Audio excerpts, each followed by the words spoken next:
नमस्कार साथियों। लगातार रुद्रपुर सिडकुल में मजदूरों का उत्पीड़न बढ़ता जा रहा है, जिसको लेकर मजदूर लगातार जो है अपनी आवाज को बुलंद कर रहे हैं, चाहे वो किसी भी प्लेटफॉर्म पर हो।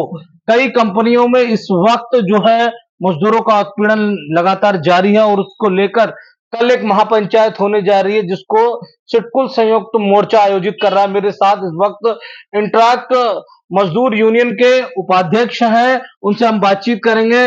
सर, आप से जानना चाहेंगे इस वक्त जो मजदूरों की स्थिति है वो सिडकुल में क्या है? धन्यवाद।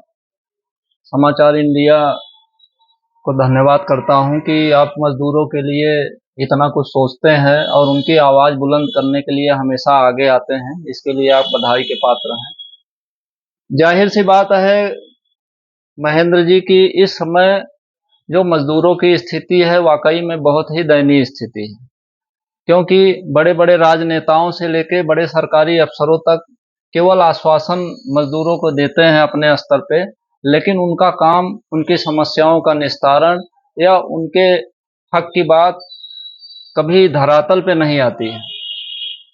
अगर हम बात करें इस समय सिडकुल, जो कि यहाँ के क्षेत्र के उन्नति का एक अहम रास्ता है, उसमें काम करने वाले मजदूरों की जो स्थिति है वो बहुत ही दयनीय है। जो उनको अधिकार प्रदत्त किए गए हैं, उन अधिकारों को उन तक पहुंचने में मील का पत्थर साबित हो रहा है। यहाँ तक कि जो प्रशासन से उम्मीद की जाती है कि मजदूरों की मदद के लिए प्रशासन निरंतर तत्परता के साथ आगे बढ़ेगा और जो मजदूरों की समस्याएं हैं, जो वाजिब समस्याएं हैं, उनको भी हल करने में प्रशासन अपनी सक्रिय भूमिका निभाएगा। लेकिन हम देखते हैं कि लगातार पिछले कई सालों से जो भी फैक्ट्रियों में मजदूर उत्पीड़ित हो रहे हैं, प्रशासन उनसे बिल्कुल भी कोई हमदर्दी नहीं दिखाता है और जो फैक्ट्री मालिक हैं, जो उनकी जुबानी है, वही प्रशासन मूक दर्शक बन के उनके सहयोग में लगा रहता है।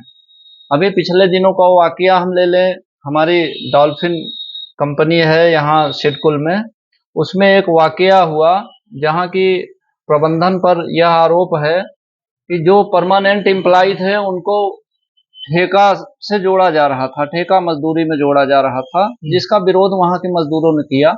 और जो उनको भी न्यूनतम वेतन नहीं दिया जा रहा उसके बावजूद भी।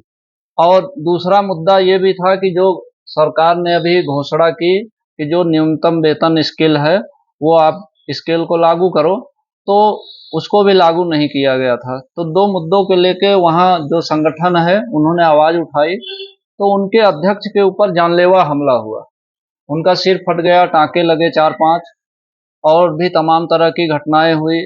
महिलाएं हैं उनके साथ अभद्रता की गई, जो कि एक एफआईआर बना के जब श्रमिक संयुक्त मोर्चा के नेतृत्व में एक शिष्टमंडल जाता है मिलने, तो वहां पुलिस प्रशासन का बहुत ही बुरा रवैया रहता है और मजदूर नेताओं को ही वहां से वापस कर दिया जाता है।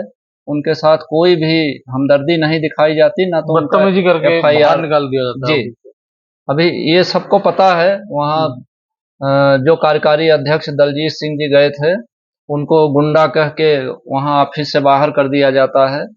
और मजदूरों को नेतृत्व देने वाले जो तमाम समाज सेवी हैं, उनको भी कहीं न कहीं डराने का काम किया जा रहा है उनके ऊपर। और मजदूर नेताओं के ऊपर जो नेतृत्व करते हैं, जो मजदूरों की आवाज उठाते हैं, उनके ऊपर फर्जी मुकदमे डाल के उसके बाद गुंडा एक्ट के तहत कार्रवाई करने की बात की जाती है, जो बहुत ही निंदनीय है। तो ये तमाम जो समस्याएं हैं मजदूरों की, तमाम कंपनियों की, चाहे डॉल्फिन हो, चाहे टीवीएस हो, चाहे इंट्राक हो या अन्य कंपनियां, उनको लेकर जो कल क्या क्या क्या एजेंडा है कल महापंचायत? सिडकुल में लगभग 50-60 यूनियनों का एक संयुक्त मोर्चा का गठन किया गया है जी। और उस मोर्चे में तय किया जाता है कि मजदूरों के उत्थान के लिए, उनके अधिकारों के लिए क्या कार्यक्रम किए जाएंगे। और इस बीच में श्रमिक संयुक्त मोर्चे द्वारा कार्यक्रम लिया गया है।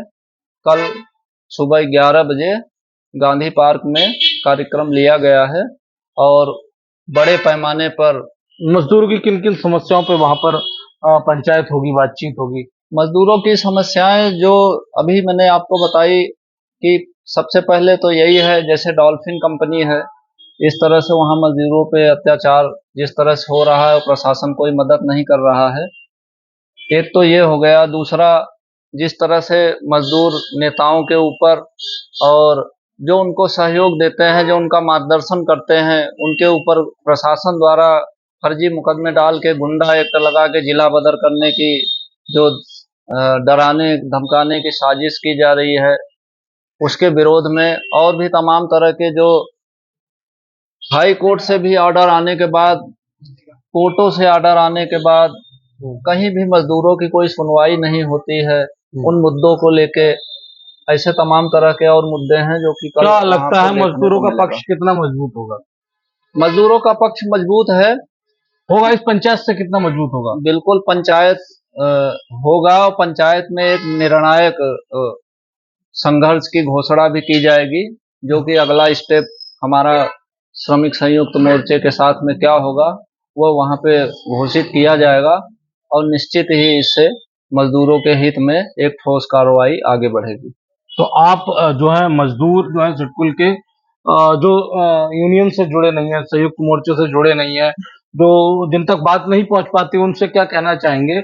और अन्य लोगों से, समाज सेवी या जो मजदूरों के हित में जो है शुभ चिंतक हैं, उनसे क्या कहना चाहेंगे आप? मैं सभी से यह आशा करता हूँ, अपील करना चाहूँगा, जो मजदूर संगठित हैं या जो नहीं हैं, कि देखो, मजदूर के हकों की लड़ाई है और उसके तहत कार्यक्रम लिया गया है। आप लोग आएं और आपका स्वागत है। आप उसमें उपस्थिति अपनी दर्ज कराएं, ताकि आप अपनी समस्याओं से रूबरू हो, उसको जाने समझे, अपने हक और अधिकार के बारे में जाने, और जिस तरह से जो मजदूर विरोधी गतिविधियां चल रही हैं वो कौन चला रहा है, उससे भी पर्दा उठने वाला है। आप उनको पहचानें, ताकि भविष्य में एक सशक्त रूप से, जहां गरीब का विकास होता है वही सच्चा विकास माना जाता है, और मजदूर वाकई में नीचे तबके का है, जो किसी तरह अपना पालन पोषण कर रहा है।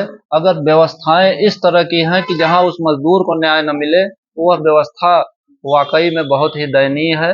मैं सबसे अपील करूंगा, जो समाज सेवी हैं, अन्य संगठनों से भी अपील करूंगा कि आप लोग कल सुबह 11 बजे के कार्यक्रम में उपस्थित हों और महापंचायत को सफल बनाएं।